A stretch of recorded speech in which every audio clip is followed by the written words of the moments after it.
ধরনের কনফিগারেশন রয়েছে এটাতে। মডার্ন কম্পিউটার বেলঘড়িয়া থেকে এই গেমিং পিসিটা আমি পারচেস করছি। আমি স্বরূপ দাস, মডার্ন কম্পিউটার বেলঘড়িয়া থেকে আমি পিসিটা বিল্ড করেছি 4060 গ্রাফিক্স কার্ড এবং রাইজন 7 প্রসেসর দিয়ে।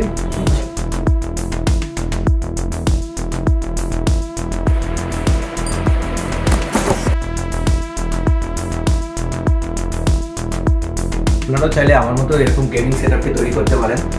বেলঘড়িয়া মডার্ন কম্পিউটারে এসে